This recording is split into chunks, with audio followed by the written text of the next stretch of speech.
So the species that we have here is called common bottlenose dolphins, and they are of the inshore ecotype, which means that these dolphins spend the majority of their life out in the wild in shallow waters.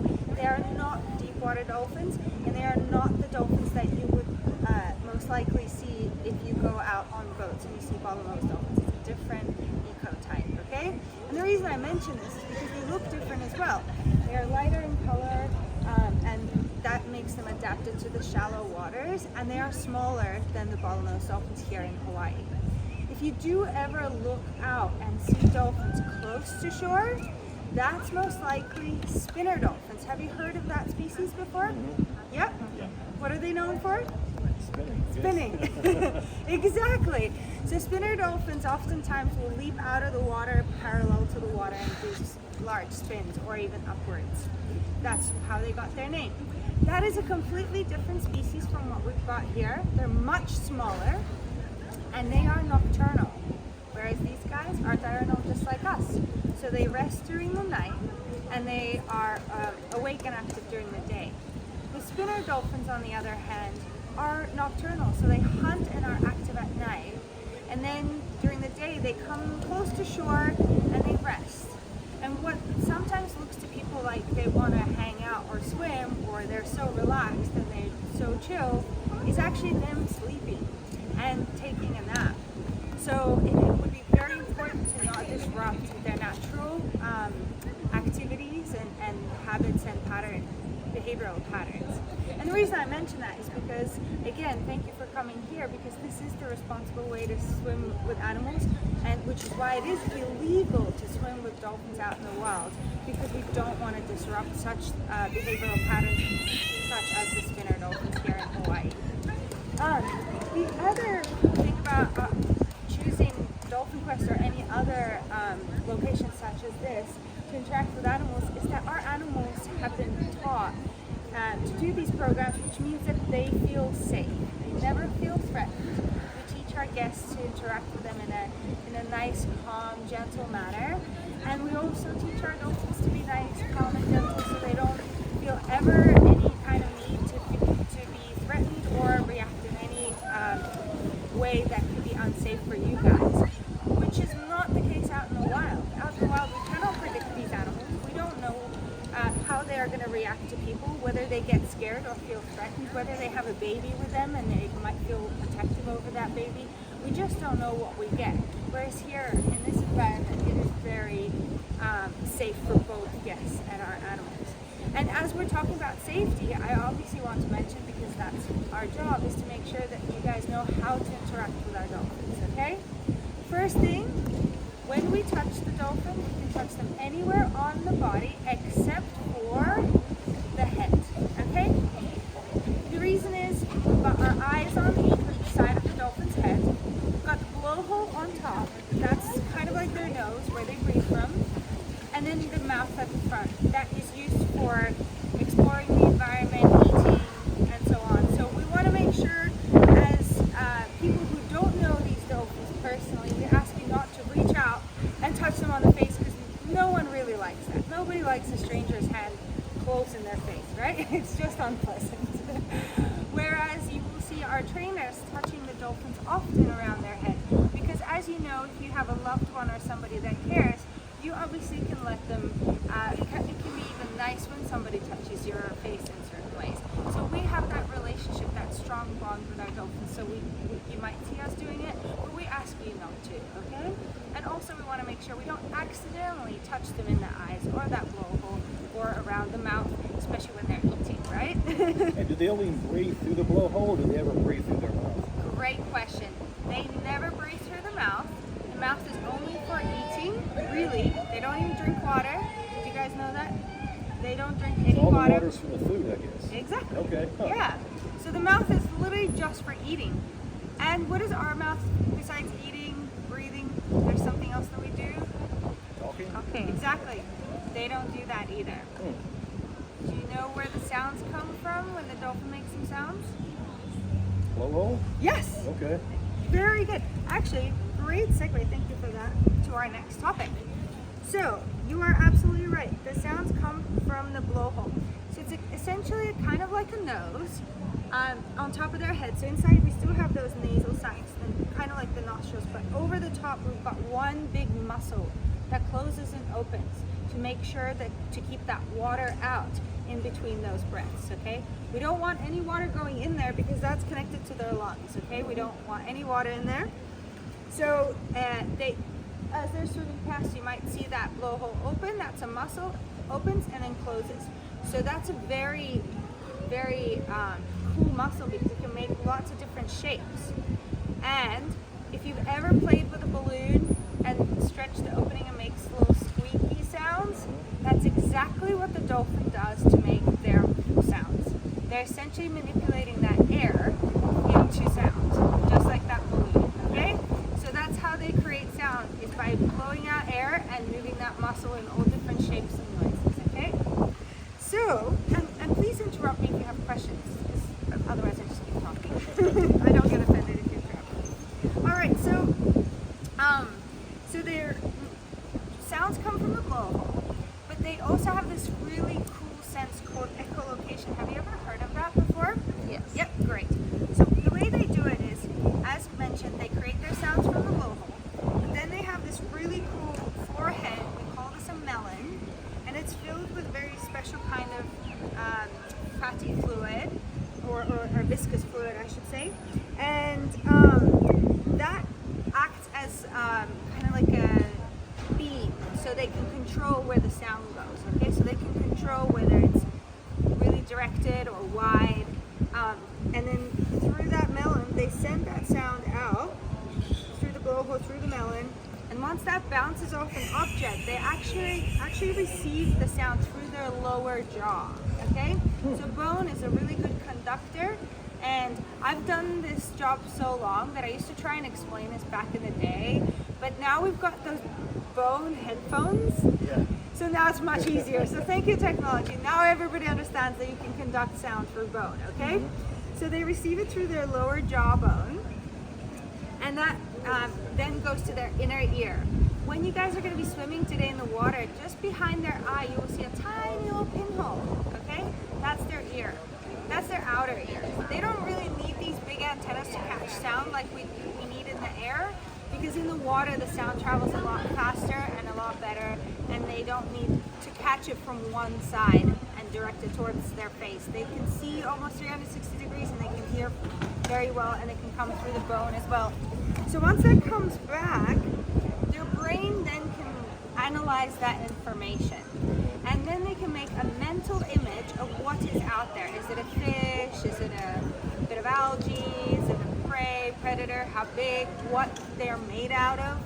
So they can even tell a nickel from a dime a football field away with this sense of echolocation. So it's so in tune. So they can pick up a football field distance away? Yes. Okay. Yeah, and they can tell the difference between a nickel and a dime. Yeah. So that's a small size difference. Yeah. They know exactly which one's which. Just by using echolocation, no sight. Obviously, I can't even see anything in a football field away, so they're using that. So, and the reason this is really cool is because that means that they can hunt at night, as I mentioned, spinner dolphins do, right?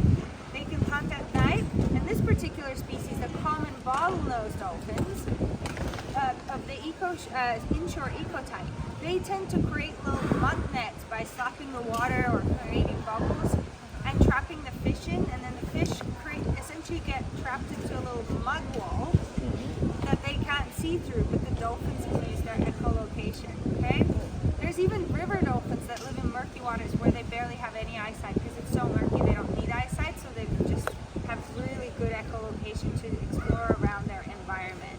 Yeah, which is so cool, right? Yeah. So the sounds that they make for echolocation are a bit different from the squeaks and whistles that we hear oftentimes on TV or you'll hear today. It's actually a short burst sound because they need a lot of information, right? It's not just one squeak, it bounces back and oh, there's a fish. They need constant, it's like a scanning, right? It's like a scan, so it's a buzzing noise. What they do is short pulse sounds, like bup, bup, bup, bup, bup, bup. They're sending out constant signals that's bouncing back, and they're processing that in their brain. So you will be able to actually hear that in the water today, and it sounds like a buzzing sound because there's so many tiny little noises. or like a zipper going up and down. So that's the sound of echolocation. So at any point in time when you're looking underwater, pop your ear in the water. You'll hear them do that. It's not very loud, but it's very continuous. So that's really cool, obviously, that echolocation. But because their nose is up here, it's obviously very different from our nose. They don't have a sense of smell. So they're using it for sound and for their echolocation. So they have that extra sense of echolocation, but they don't have a sense of smell. And they don't really need it. Echolocation is way better than smell. They can do so much with it, which is very impressive. Do you guys have any questions about that? No? Perfect. All right, so the echolocation is something that you can listen out to in the water. Now, I do want to talk a little bit about what could be a threat to these animals. So I'll pass this around. This is something we collected from this beach. Oh. Unless I'll pass it this way because you're filming. And if you have a look, besides these large items, can you see those little beads in the sand? So we collected that in less than a half an hour. Really? Just off this beach here. So that is unfortunately very, very sad because obviously it's a lot of plastic. Did it originate from the beach goers, or did it originate from further out to sea and get washed in? I don't know exactly where this trash came from, but you brought up a good point. It can be either from ourselves, from our area, or it can actually, in larger scale, wash off even from other countries, right? Yeah. Trash can come from anywhere with the currents and with the...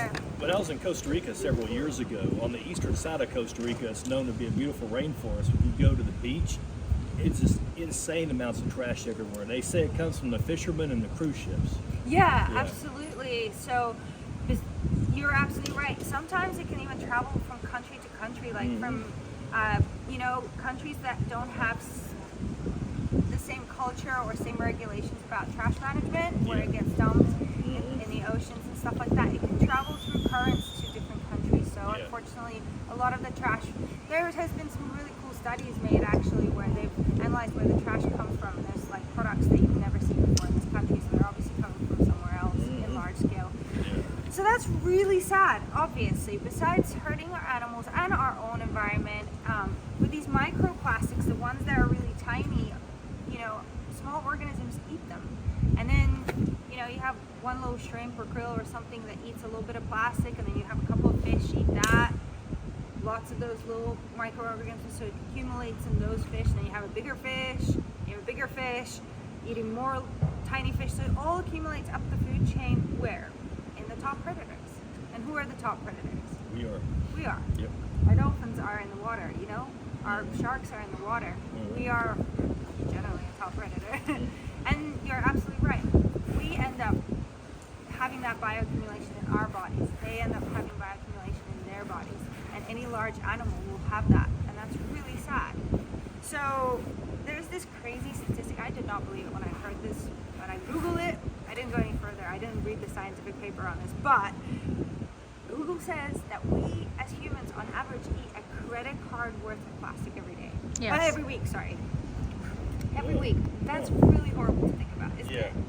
We have plastic in our body from the water and the air. It's in our products now, Oh, yeah. on our skin. Yeah, I know. It's so unfortunate, so sad, and it's now not only affecting our beautiful animals, but it's also affecting us as well. So what can we do about this? Companies Major use problem. less materials Absolutely, Use less plastic. So, or biodegradable materials. In other words, if somebody were to drop it, the ocean will break down naturally instead of staying as a piece of plastic for 10, 20 years. exactly. So the plastic doesn't break down into these things. There's now great products, biodegradable, made out of cornstarch and things that are natural.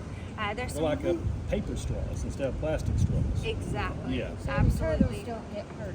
Yeah. Exactly. Absolutely. Thanks, guys. You already know so many. And there's so much research now into so many different products that can be made out of mushrooms and other products that are all natural and are going to break down back into natural things and even help our environment. if Even not- sunscreen. Exactly. Yeah. Exactly. So yeah, I'm glad you already are all across reducing, reusing, recycling. So I'm very happy to hear that. And then the other thing I always like to add, just a little thing, is when I look at history and everything that's happened in our human world, I feel like starts with one person, one idea. You know, it all has to start somewhere, right?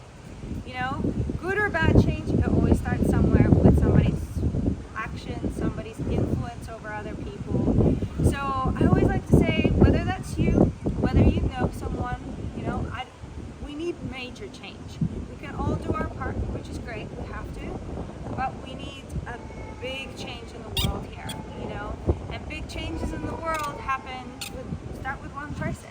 And whether it's going to be us, whether it's a message that we share with people that we know who are influential over other people, whether you know somebody in the government, we need government protecting us, you know, whether you know somebody in large corporations, whether that's you yourself that can make that change. Fortunately, governments are paying for water systems to be able to take the plastics out of water now. Yeah. Because certain cities have got those major problems and other cities don't.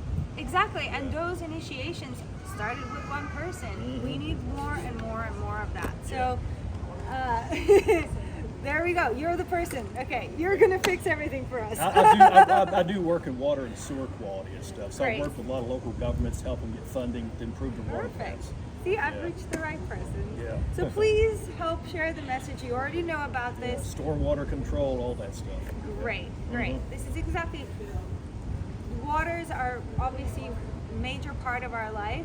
How do you keep this water clean when the dolphins, of course, are doing their bodily functions in this water? Does that waterfall, I assume, the secret to it? Yep. Okay. Yeah, you've already scanned it. Okay. Yeah, so absolutely. So what we do is we actually pump from the ocean and back into the ocean. So everything's natural. We don't use any chemicals here. Yeah. And essentially, we have a water flow through system that keeps everything fresh. So we do have to make sure we have good turnover rates, but other than that, it's just natural ocean water. Okay. Yeah. And that waterfall does help us pump. So it's not a freshwater waterfall, it's an ocean waterfall. Yeah, which is yeah. pretty cool. And that's yeah. what oxygenates it. Okay. Exactly. Just moves all the water through so it stays turnover and nice and clean. So yeah, and obviously we have filtration systems throughout to make sure that the water, both in between lagoons and coming in and out of the ocean, is filtering through any large islands and anything like that. So we're not bringing in the trash into our lagoons, right? We don't want that. Unfortunately, it's out there. So these guys are very lucky because they live in a very safe environment. You know, they don't have to deal with not only pollution of plastics, but also noise pollution. You know, the oceans, we just talked about this echolocation, right? So these dolphins are relying on sound for their life. And I did want to mention really quickly one tiny little point just to make an example of what they, so to say, can see in their brain when they listen. It's very similar to ultrasound pictures. So that's made with sound, right? So by using ultrasound, we can make a mental picture of anything really, right? And we get that image. So that's how they do it in their brain. They kind of make an image with sound. So it's a very similar analogy. But because they use sound, then obviously, and as I mentioned, sound travels better in water. And what have we put in the water? We've put tankers, we've put jet skis, we've put, you know, oil rigs, we've put so much noise. And noise travels far in the water, you know. There's whales communicate over miles and miles and miles. So not only is there pollution from the plastics, but we've also put noise out there, which obviously can make their world very loud and can even disrupt them at times. So these animals here don't have to deal with that. They live in Kahala Resort, which means they live a 5-star life. They get 5-star quality food. They don't have to worry about prey and predators. They don't have to worry about boat strikes or noise pollution or anything like that. Compared to the ocean, even with everything that goes on with our guests here, it's still a lot quieter. Now, does the dolphin pool been here as long as the hotel, or is that somewhat new compared to the hotel 60 years? Great question. I know Dolphin Quest has been here since 2000. Okay. This particular location. Our other location, Big Island, has been even longer. Where's the other location at? We have Big Island, so on Oh, the okay. other island of Hawaii. Yeah. So they started before us. Okay. That was the original location, and we also have one in Bermuda as well. Oh, nice. Okay. Yeah. Oh. So in terms of lagoons, I will have to double check on that, but I would assume that they'd had lagoons and then they purpose fitted them for the dolphins, so Yeah. they would have dug them out deeper or done something to them. Yeah. I think it would have, but I don't know if they were purpose built for Dolphin Quest Can you? in the original iteration because the hotel was older. Yeah. So I'd have to double check that. But Okay. thanks for the question. I'll ask one of the. Can you tell us how these dolphins came to live here at the Kahala? Yeah, absolutely. So we have 6 boys here, and they are brothers, half brothers, and father-son combo. Okay. Now they're in a bachelor group here. In all of our 3 locations, we have males and females, and we have the breeding program in our other 2 locations. And as our dolphins here, the males are well represented genetically as part of our breeding program, we have decided to keep the bachelor group at this location, whereas the other locations have males and females. Okay, so the dolphins would have been born at different locations. The only dolphin that was born here is Koku, and Koku means morning star. Because he's our star, because he was born here. He's the only one. The other dolphins were all born at different locations. And yeah, so bachelor groups are actually quite common out in the wild as well. It is very normal that after the boys wean off, well, boys and girls similar, but boys oftentimes after they wean from their mothers, they form a little bachelor group and kind of explore the world together with other, young males. And they kind of go off and learn how to live their life before they, go and find some females and find some different groups. We call this fission fusion. So it's a social dynamic between dolphins where they come together and break apart into groups without keeping one specific lifetime, either a patriarchy or matriarchy. So these guys don't form that solid group for the rest of their life. Some dolphin species do, like the orca. They have a matriarchal society, so there's a mother and a grandmother that kind of leads on, and then the girls stay within this group forever, and then the boys come and go. But these particular dolphins, they kind of switch and